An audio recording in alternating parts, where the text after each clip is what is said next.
এই চার online solution YouTube চ্যানেলে আপনাদের সকলকে স্বাগত জানাই। আজকের এই ভিডিওর মাধ্যমে আমি আপনাদেরকে দেখাবো যে আপনারা যুবসাথী ফর্ম আমরা কিভাবে ফিল আপ করবেন। তো অন স্ক্রিনে আপনারা দেখতে পাচ্ছেন একটা বাংলার যুবসাথী ফর্ম আছে। ফর্মটি কিভাবে ফিল আপ করবেন সেটি আপনাদেরকে দেখাবো। এই ফর্মটি ফিল আপ করার সেরকম কোনো ঝামেলা বা খুব একটা জটিলতা নেই।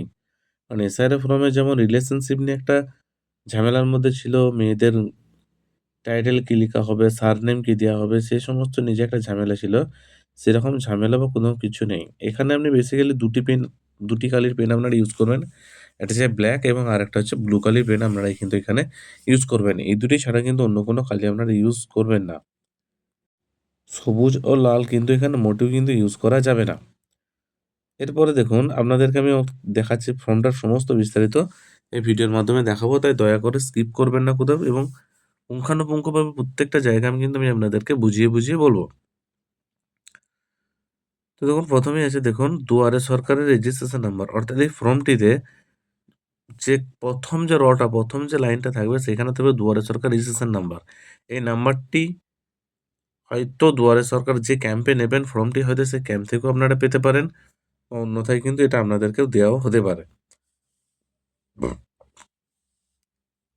এবং আপনাদেরকে বলে রাখি এই ফর্মটি কিন্তু আপনাদেরকে সম্পূর্ণ হারে ইংরেজি বড় হাতের অক্ষরে কিন্তু ফিল আপ করতে হবে। এই ফর্মটি আপনারা বাংলায় কিন্তু ফিল আপ করলে চলবে না। হয়তো বাংলায় লিখা আছে, আপনাদের সুবিধার্থে কিন্তু ফর্মটার মধ্যে বাংলায় লিখে দিয়েছে, কিন্তু আপনারা এখানে ফর্মটিকে ইংলিশে ফিল আপ করবেন। এবং এখানে একটা পাসপোর্ট সাইজ ফটো চেয়েছে। পাসপোর্ট সাইজ ফটোটা আপনারা কি করবেন, হোয়াইট ব্যাকগ্রাউন্ড হলে ভালো হয় কিংবা অন্যান্য ফটোও আপনারা দিতে পারেন।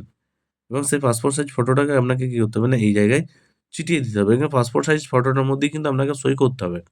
এই এই ঘরটার মধ্যে ভালো করে পড়ে নেবেন। এই ঘরটার মধ্যেই কিন্তু এটা লিখা আছে। পাসপোর্ট সাইজের উপরের অংশটা, আপার অংশটা একটু সাদা রাখতে হবে এবং উপরের সাদা অংশটার মধ্যে কিন্তু আপনাকে আপনার নিজের যে সিগনেচারটা আছে, সেই সিগনেচারটা কিন্তু এইখানের মধ্যে এই যে এরকম একটা ফাঁকা জায়গা রাখবেন।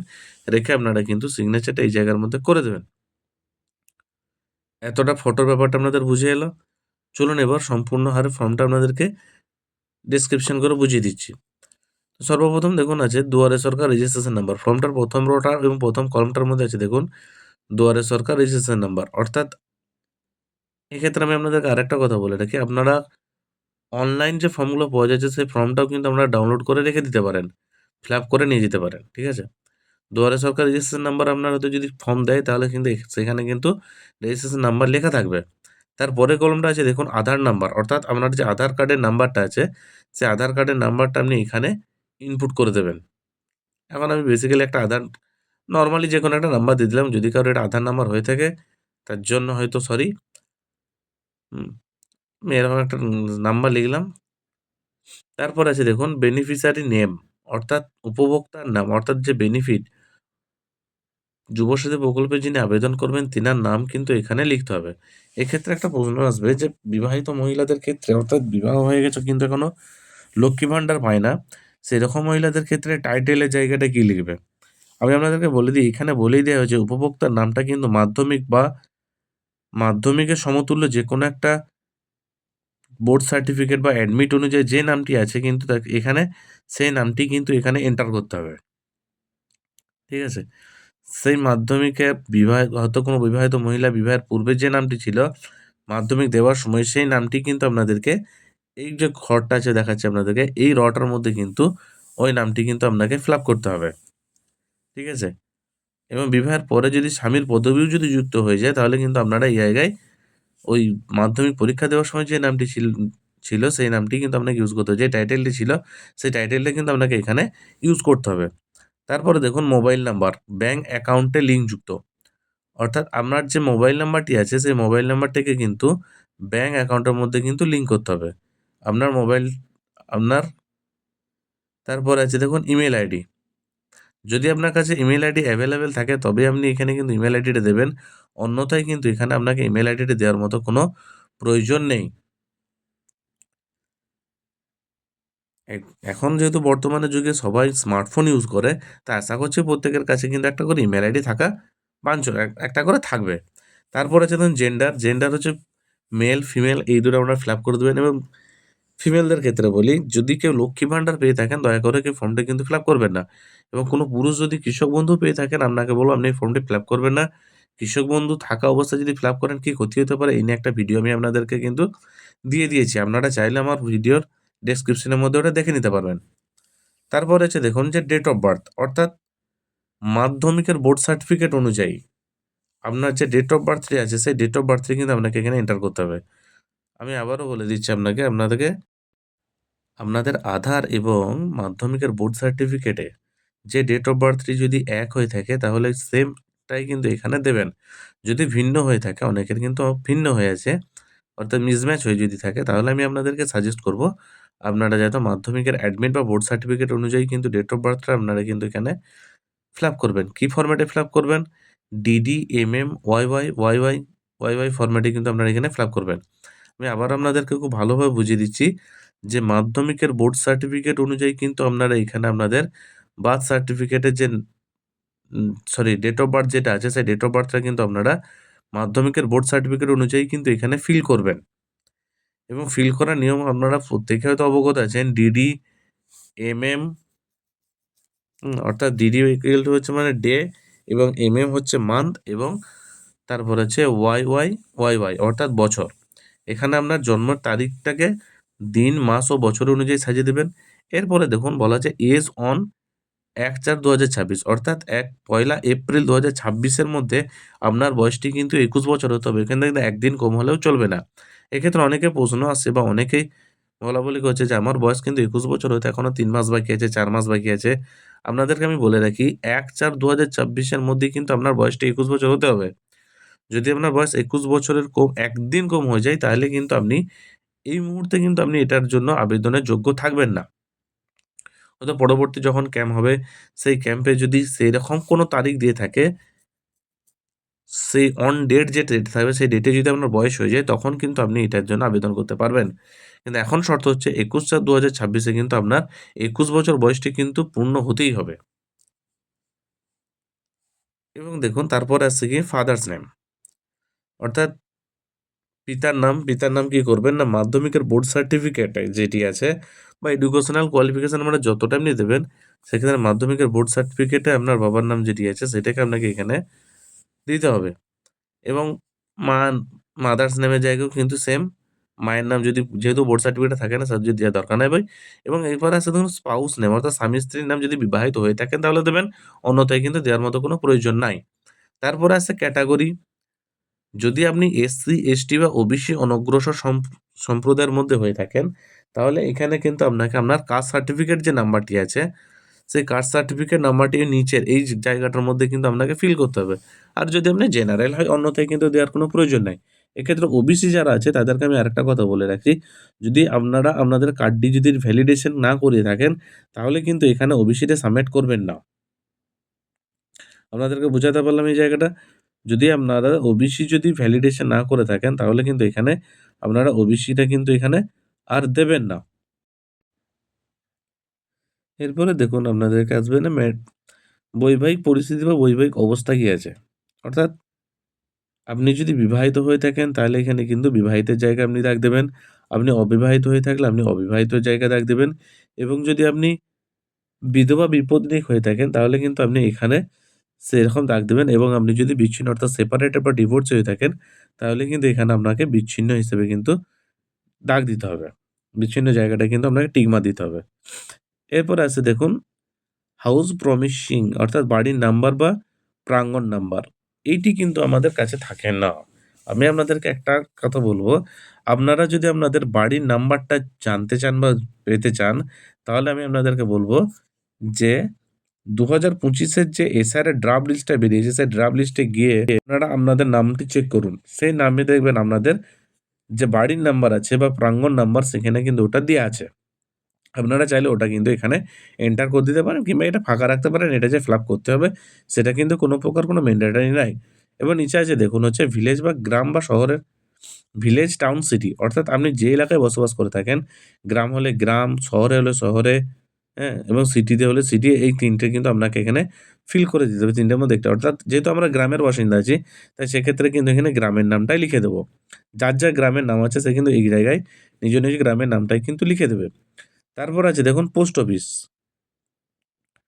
অর্থাৎ আপনার যে পোস্ট অফিস আছে সেই পোস্ট অফিসের নাম আপনারা এখানে এন্টার করে দেবেন এবং তারপর আছে দেখুন গ্রাম পঞ্চায়েত ও ওয়ার্ড নাম্বার। যারা গ্রাম্য এলাকায় বসবাস করেন তারা এখানে নিজেদের গ্রাম পঞ্চায়েতের নামটা লিখে দেবে এবং যারা শহরে বসবাস করে তারা নিজেদের ওয়ার্ডের নাম্বারটা কিন্তু এখানে লিখে দেবে। অর্থাৎ ওয়ার্ড নাম্বার এখানে লিখবেন WARD দিয়ে নাম্বারটা আপনারা যার ওয়ার্ড নাম্বার আছে সেই ওয়ার্ড নাম্বার কিন্তু এখানে ইনপুট করে দেবেন। এরপর আছে দেখুন ব্লক, মিউনিসিপ্যালিটি অথবা কর্পোরেশন। অর্থাৎ ব্লক, পৌরসভা ও কর্পোরেশন এলাকার মধ্যে আপনি কোন এলাকায় বসবাস করে থাকেন। আপনি যে এলাকায় বসবাস করে থাকেন সেই এলাকার নামটা কিন্তু আপনাদেরকে এখানে এন্টার করে দিতে হবে। অর্থাৎ যারা গ্রাম পঞ্চায়েত বা গ্রাম্য এলাকায় বসবাস করে সেক্ষেত্রে তারা কি বলবো না গ্রাম পঞ্চায়েত সিলেক্ট করবেন। যারা নগরে বসবাস করে তারা পৌরসভা বা কর্পোরেশনকে ইউজ করবেন এবং যারা গ্রাম পঞ্চায়েতের এলাকায় থাকেন তারা কিন্তু এখান থেকে নিজেদের ব্লক নাম্বারটা কিন্তু দিয়ে দেবেন। অর্থাৎ ব্লকের নাম কিন্তু এখানে আপনারা দিয়ে দেবেন। এরপর আছে দেখুন পুলিশ স্টেশন অর্থাৎ থানা। আপনার যে লোকাল থানা আছে সেই লোকাল থানার নাম কিন্তু আপনাকে এখানে দিতে হবে। যার যে থানা আছে জেলার ভিত্তিকে যার যে থানা আছে সেই থানার নামটা কিন্তু আপনারা এখানে এন্টার করে দেবেন এর অর্ডারে। এরপরে দেখুন ডিস্ট্রিক্ট অর্থাৎ আপনার যে জেলা আছে সেই জেলাটা আপনাকে এখানে এন্টার করে দিতে হবে। আমার ডিস্ট্রিক্ট যেহেতু বাঁকুড়া আমি এখানে নিশ্চয়ই বাঁকুড়া লিখবো। এবার যে পূর্ব বর্ধমান আছে পূর্ব বর্ধমান লিখবে, যে বীরভূম আছে সে বীরভূম লিখে দেবে। যার যে জেলা আছে সেই জেলা কিন্তু এখানে মেনশন করে দেবে। তারপর যে লোকাল যে পিনকোড আছে সেই পিনকোড কিন্তু আপনাকে এখানে দিয়ে দিতে হবে। ৬ সংখ্যার যে পিনকোড দিয়েছে সেই পিনকোডটি আপনারা এখানে এন্টার করে দেবেন এবং নিচে দেখুন স্ট্রিট অর্থাৎ রাস্তার নাম। তা স্ট্রিট হিসেবে কিন্তু যার যেটা আছে স্ট্রিট বলছি না স্টেট। স্টেট হচ্ছে ওয়েস্ট বেঙ্গল। এখানে কিন্তু এটা প্রিন্টেড থাকবে। ফর্মের মধ্যে এটা কিন্তু প্রিন্টেড থাকবে। এটা নতুন করে লেখার মতো কিছু থাকবে না। এরপর আপনাদেরকে আমি একটা প্রসঙ্গ জানাতে চাই যে অনেক মহিলারা হয়তো সদ্য বিবাহিত হয়েছেন বা বিবাহিত অনেকদিন আগে হয়েছেন। হয়তো লক্ষ্মী ভান্ডার এখনো পাননি। হয়তো ১৮ বছর বয়সে বিয়ে গেছে। এখনো ৩-৪ বছর ধরে কোনো ঠিকানা কিন্তু চেঞ্জ করেন নাই। কোনো ভোটার কার্ড হয়তো বাপের বাড়িতে হয়ে আছে। সেক্ষেত্রে কিন্তু আপনারা ঠিকানাটা হয়তো এখনো চেঞ্জ করেনি। সেক্ষেত্রে আমি আপনাদেরকে সাজেস্ট করব, আমি আপনাদেরকে একটা কথা বলব যে আপনারা কিন্তু নিজ যে বিধানসভা আছে কারণ এই ক্যাম্পটি তো আর প্রত্যেকটা ব্লক ওয়াইজ হবে না। হবে কি না নিজ বিধানসভা আছে সেই বিধানসভা জুড়ে কিন্তু হবে। তাই আপনাদেরকে আমি অনুরোধ করব আপনার যে এলাকায় যে ক্যাম্পটা হবে আপনার বাপের বাড়ির এলাকাতে সেখানে গিয়ে কিন্তু আপনি এই ফর্মটি ফিল আপ করবেন। চলুন এবার নেক্সট পেজে যাওয়া যাক। এরপরে দেখুন আছে মাধ্যমিক বা সমতুল পরীক্ষার বিবরণ। অর্থাৎ আপনি যে মাধ্যমিক দিয়েছেন সেই মাধ্যমিকের সময় কিন্তু অ্যাডমিট পেয়েছিলেন। সেই অ্যাডমিট অনুযায়ী আপনাকে আপনার রোল এবং নাম্বারটা কিন্তু এখানে মেনশন করে দিতে হবে। ঠিক আছে?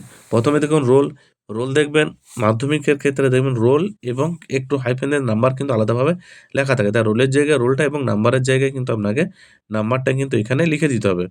লেখার পরে পাশে আছে দেখুন ইয়ার অর্থাৎ আপনি কোন বছর আপনি মাধ্যমিক দিয়েছিলেন বা মাধ্যমিক সমতুল্য কিছু দিয়েছিলেন সেটা কিন্তু এখানে লিখতে হবে। লেখার পরে কোন বোর্ড থেকে করেছেন সেই বোর্ডের জায়গাটাও কিন্তু নিচেই আপনাকে মেনশন করে দিতে হবে। দেখুন লেখা আছে WBBSE, CBSE, ICSE অর্থাৎ মাদ্রাসা বোর্ড থেকে করেছেন না ওয়েস্ট বেঙ্গল কোন বোর্ড থেকে করেছেন সেটা কিন্তু আপনাকে লিখে দিতে হবে। তারপরে নিচে অপশনটা দেখুন রেখেছে এডুকেশনাল কোয়ালিফিকেশন শিক্ষাগত যোগ্যতার সর্বোচ্চ ধাপ আপনার কাছে কি আছে?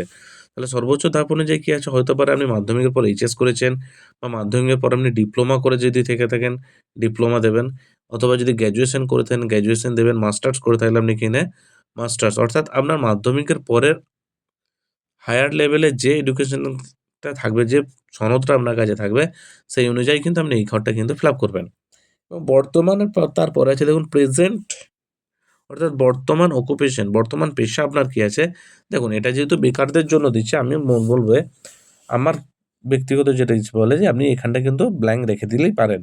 এবার বর্তমান পেশার সাথে আপনি যদি কোনো টিউশন টিচার হয়ে থাকেন তাহলে আপনি টিউশন টিচার হিসেবে উল্লেখ করবেন বা আপনি যদি অন্য কোনো কাজ করে থাকেন ডে লেবার বা অন্য কোনো কারখানায় বা কোনো পার্ট টাইম যদি জব করে থাকেন, যে জবটাই আপনি করবেন না কেন সেটাকে কিন্তু যথার্থভাবে কিন্তু আপনারা এখানে এটা ফিল আপ করে দেবেন। ঠিক আছে? আপনি যদি ছোটখাটো কোনো ব্যবসা করে থাকেন কম পুঁজির মধ্যে, আপনি সেটাও এখানে কিন্তু মেনশন করবেন। এতে ভয় পাওয়ার কিছু নেই। আপনি যদি চাষি হয়ে থাকেন আপনি কিন্তু এটাও এখানে মেনশন করবেন। এরপরে দেখুন নিচের নাম্বার আসছে ব্যাংক ডিটেইলস অর্থাৎ ব্যাংক অ্যাকাউন্ট আধার কার্ডের সাথে সংযুক্ত হতে হবে। অর্থাৎ আপনাদেরকে এখানে আমি বলে রাখি, আপনার আধার কার্ডের সাথে কিন্তু সংযুক্ত হওয়া যে ব্যাংক ডিটেইলসটা আছে সেটা কিন্তু দেবেন। এখানে আমি আপনাদেরকে একটা কথা বলব, কিছু, কিছু ব্যাংক আছে সেখানে কিন্তু আধার ডিবিটি লিঙ্ক করা যায় না। সেক্ষেত্রে আমি আপনাদেরকে বলব আপনারা কিন্তু সেই ব্যাংকগুলি দেবেন না। যেমন বন্ধন ব্যাংক আছে বা আরো অন্যান্য ব্যাংক আছে, সেগুলোকে আপনারা এখানে থেকে কিন্তু এভয়েড করবেন। বিশেষত করে পিএম কিষাণ বা লক্ষ্মী ভান্ডারের ক্ষেত্রেও আমি দেখছি, যখন চেক করতে যাচ্ছি, যখন দেখছি যে, যে ব্যাংকগুলো আধার লিঙ্ক নেয় না সেইগুলোর ক্ষেত্রে কিন্তু অ্যাকাউন্ট ভ্যালিডেশন কিন্তু এরর আসছে। ঠিক আছে? তারপরে দেখুন এই ব্যাংকের ডিটেইলসে সর্বপ্রথম দিয়েছে ব্যাংকের নাম। অর্থাৎ আপনার যে লোকাল ব্যাংক আছে সেই লোকাল ব্যাংকে কিন্তু আপনার যে ব্যাংক অ্যাকাউন্ট আছে, সে কোন ব্যাংকে অ্যাকাউন্টটা আছে সেটা কিন্তু আপনাকে এখানে লিখে দিতে হবে।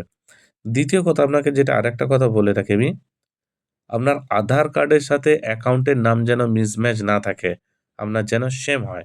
তারপর ব্রাঞ্চ নেম, অর্থাৎ আপনার এলাকায় যে ব্যাংকটি আছে সে ব্যাংকের কোন এলাকায় আছে, ব্রাঞ্চ মানে হচ্ছে আপনার কোন এলাকায়, কোন জায়গাতে আছে সেটাই লিখে দিতে হবে। তারপর হচ্ছে অ্যাকাউন্ট নাম্বারের জায়গায় অ্যাকাউন্ট নাম্বার লিখে দেবেন এবং আইএফএসসি কোডের জায়গায় কিন্তু আপনারা আইএফএসসি কোড দিয়ে দেবেন।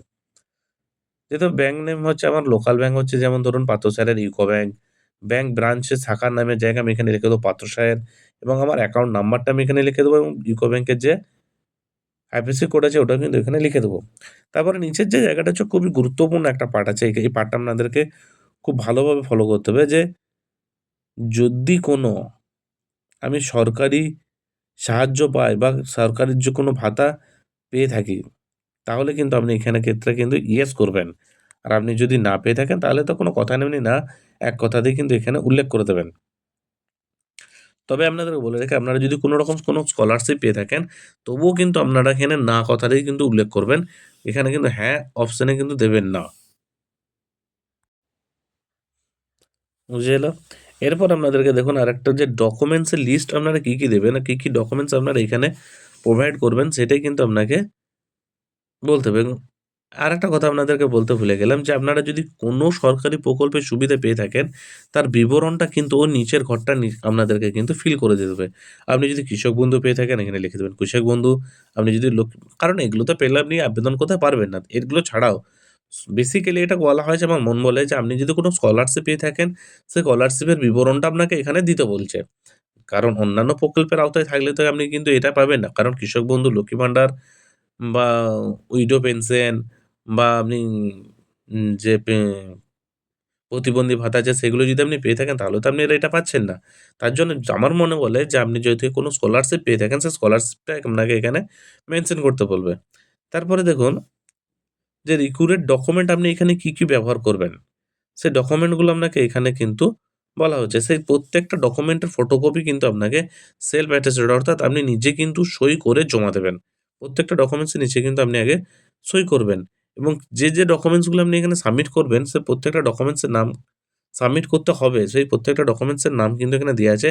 তার পাশে কিন্তু আপনাদেরকে কিন্তু টিক চিহ্ন দিতে হবে। ১ম এ আছে দেখুন মাধ্যমিকের অ্যাডমিট কার্ড এবং তারপর আছে দেখুন মাধ্যমিকের ইকুইভ্যালেন্ট মার্কশিট অথবা বোর্ড সার্টিফিকেট। সেটাও কিন্তু আপনাকে এখানে জেরক্স করে দিতে হবে। প্রত্যেকটা ওইটার নিচেও কিন্তু আপনাকে সই করে দিতে হবে। দেওয়ার পরে এই জায়গাটা টিক চিহ্ন দিয়ে দেবেন। তারপর আছে দেখুন কপি অফ আধার কার্ড, আপনাকে আধার কার্ডের জেরক্স দিতে হবে। তারপর আছে কপি অফ ভোটার কার্ড, আপনাকে ভোটার কার্ডের জেরক্স এখানে জমা দিতে হবে। তারপর আছে ব্যাংকের যে ১ম পেজটা আছে অথবা আপনাকে কোনো একটা ক্যানসেল চেক আপনাকে এখানে কিন্তু জমা করতে হবে। আর আপনার কাছে যদি কাস্ট সার্টিফিকেট থেকে থাকে, সেই কাস্ট সার্টিফিকেটের জেরক্স কিন্তু আপনাকে এখানে সাবমিট করে দিতে হবে। ব্যাস এতটা আপনাদের বোঝা গেল? আমি আবারও বলছি, কাস্ট সার্টিফিকেটটা কিন্তু শুধুমাত্র এসসি, এসটি, ওবিসি যারা আছে তাদের জন্য কিন্তু কাস্ট সার্টিফিকেটটা এখানে দিতে হবে। আপনারা যদি ওবিসি কার্ডটা রিভ্যালিডেশন না করে থাকেন তাহলে কিন্তু এখানে আপনারা কিন্তু জেনারেল হিসাবেই রাখবেন। আপনারা কিন্তু এখানে কোনো প্রকার এসসি, ওবিসি তলায় কিন্তু দাগ দেবেন না। এরপর আপনাদেরকে দেখুন স্বঘোষণা যেটা আছে সেই স্বঘোষণাটা আমি আরেকবার বুঝিয়ে দিচ্ছি। স্বঘোষণা বলতে নিজে, নিজেই কিন্তু একটা ঘোষণা এখানে আপনাকে দিতে হবে। সর্বপ্রথম ঘোষণা দেখুন লেখা আছে, "I here declare that" আমি এত দ্বারা ঘোষণা করছি যে, অর্থাৎ যেকোনো ফর্ম আপনি যখন ফিল আপ করতে যাবেন, প্রত্যেকটা ফর্মের ফিল আপের শেষে কিন্তু আপনাকে একটা স্বঘোষণা কিন্তু দিতে হয়। সেই স্বঘোষণাটা আপনাকে এখানে আরো পড়ে নেবেন। যেকোনো ফর্ম যখন ফিল আপ করবেন, সেই ফর্ম ফিল আপের আগে কিন্তু আপনাকে স্বঘোষণা কিন্তু একবার যাচাই করে নেবেন যে কি, কি বলা হচ্ছে। ১ম এই কি বলা হয়েছে না, এটা করতে গেলে সর্বপ্রথম যেটা যে আপনাকে পশ্চিমবঙ্গের কিন্তু স্থায়ী বাসিন্দা হতে হবে। আপনাকে পশ্চিমবঙ্গের কিন্তু একজন স্থায়ী বাসিন্দা হতে হবে। আমি অদ্য অবধি একজন বেকার এবং দ্বিতীয় শর্ত হচ্ছে আমি অদ্য অবধি একজন বেকার এবং পশ্চিমবঙ্গ সরকারের কোনো সাময়িক নিরাপত্তা প্রকল্প বা কোনো ভাতার আওতাভুক্ত আমি থাকছি না। তা রাজ্য সরকার প্রদত্ত শিক্ষাগত সুবিধা ও বৃত্তি ছাড়া যদি এই সময়ের মধ্যে আমি কোনো চাকরি পেয়ে যাই, অর্থাৎ আপনি যদি এই ভাতা পাওয়া চলাকালীন যদি আপনি চাকরি পেয়ে যান, অবিলম্বে কিন্তু আপনাকে এটি ব্লক বা আপনার স্থানীয় দপ্তরে কিন্তু এটাকে জানাতে হবে যে আমি চাকরি পেয়ে গেছি, আমার এই ভাতাটাকে আপনারা এবার বন্ধ করে দিন। বা ৩ নম্বর হচ্ছে দেখুন যে আপনি যে ডকুমেন্টস গুলো এখানে সাবমিট করবেন সে সমস্ত তথ্য কিন্তু নথিপত্র কিন্তু সঠিক হতে হবে। যদি সঠিক না হয় তাহলে কি বলছে, আমার দ্বারা জমাকৃত সমস্ত তথ্য এবং নথিপত্র আমার জ্ঞান ও বিশ্বাস অনুযায়ী সত্য। যদি কোনো তথ্য বা নথি মিথ্যা প্রমাণিত হয়, তবে আমার বিরুদ্ধে আইন অনুজ্ঞ ব্যবস্থা নেওয়া হবে এবং আমি এই যে সুবিধাটি পাচ্ছি, সুবিধাটি কিন্তু আমি প্রত্যাহার করব। বলে কিন্তু তারপরে দেখুন সিগনেচার আবেদনকারী যে সই আছে সইটি করে দিতে হবে এবং আপনি যে ডেটে জমা দেবেন, অর্থাৎ ১৬ তারিখ যেহেতু ১৫ তারিখ যেহেতু রবিবার পড়ে যাচ্ছে, ১৬ তারিখ হয়তো ছুটি থাকতে পারে, শিবরাত্রি আছে। তাই ১৭ তারিখ যদি আপনি জমা দেন তাহলে ১৭ তারিখ এখানে লিখে দেবেন এবং তারপরে দেখুন সিগনেচার অফ দ্য অ্যাপ্লিক্যান্ট, অর্থাৎ যিনি আবেদন করছেন সে আবেদনকারীর সই, অর্থাৎ যে মর্মে বাংলা, ইংরেজি যে মর্মে সিগনেচার করুক না কেন, সেই সইটি কিন্তু তাকে এখানে করে দিতে হবে। করে দেওয়ার পরেই দেখুন নিচে একটা লেখা অ্যাকনলেজমেন্ট যেটা আছে, এটা হয়তো আপনাকে কেটে হয়তো আপনার হাতে দিয়ে দিতে পারে। যখন আপনার কাছে জমা নেবে, যে রিসিভার অফিসার থাকবে সেই রিসিভার অফিসার হয়তো আপনার কাছে এটা কেটে তাকে হয়তো দিয়ে দিতে পারে। আপনাকে হয়তো আপনার হাতে দিয়ে দেবে। আপনাকে এখানে অ্যাপ্লিকেশন নাম্বার হয়তো লিখে দেবে। লিখে হয়তো আপনাকে দিয়ে দেবে। ১ম এ দেখুন আছে দুয়ারে সরকার রেজিস্ট্রেশন নাম্বার। অর্থাৎ আমি যে ১ম এই বললাম যদি আপনাদেরকে ক্যাম্প থেকে কোনো ফর্ম দেয়া হয়, তাহলে সেই ফর্মে কিন্তু একটা রেজিস্ট্রেশন নাম্বার থাকে। সেই নাম্বারটাও কিন্তু এখানে আপনাদের প্রিন্টেড থাকবে। অত অসুবিধা কিছু নেই। তারপরে দেখুন নিচে আছে আয়। আয় দিয়ে কি করা হবে না, আপনার আবেদনকারীর যে নাম আছে, অর্থাৎ আপনি যখন ফর্মটা ফিল আপ করবেন তখন নিজের নামটা কিন্তু আপনি এখানে লিখে দেবেন। ঠিক আছে? এখানে কিন্তু আপনারা আপনাদের অ্যাপ্লিক্যান্টের যে নেম আছে, অ্যাপ্লিক্যান্টস নেম, আবেদনকারীর নাম এখানটায় লিখবেন।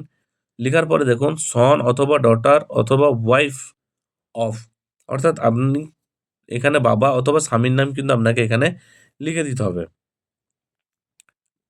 হ্যাভ সাবমিটেড দ্য বাংলার যুবসাথী অ্যাপ্লিকেশন। দ্য অ্যাপ্লিকেশন যে নাম্বারটা রিসিভার অফিসার আপনাকে দেবে, সেই রিসিভার অফিসার আপনাকে ওইখানে কিন্তু ওই যে অ্যাপ্লিক্যান্ট নেম যেখানটা লেখা আছে ওইখানটাতে কিন্তু অ্যাপ্লিকেশন নাম্বারটি কিন্তু আপনাকে লিখে দিতে হবে।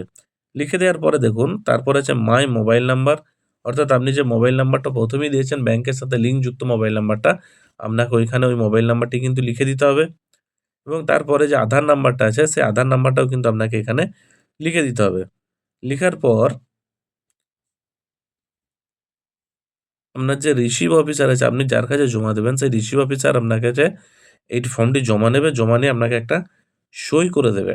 ওই ফর্মটার উপর সই এবং নিজের সিগনেচার দিয়ে স্ট্যাম্প দিয়ে হয়তো আপনাকে ওই রিসিভ কপিটি ছিঁড়ে ওইটুকু পরিমাণ, ওই অ্যাকনলেজমেন্ট যে ওইটুকু পরিমাণ আছে ওইটা হয়তো কেটে আপনার হাতে কিন্তু দিয়ে দিতে পারে। বাস এতটাই তথ্য আপনাদের দেওয়ার ছিল। ফর্মের মধ্যে যদি কোনো অসঙ্গতি থেকে থাকে কমেন্ট জানাবেন। এতটাই তথ্য আপনাদের দেওয়ার ছিল। আমার এই ভিডিওটি যদি ভালো লেগে থাকে অবশ্যই আমার ভিডিওতে একটি লাইক দেবেন। চ্যানেলে নতুন হয়ে থাকলে চ্যানেলটিকে সাবস্ক্রাইব করে দেবেন।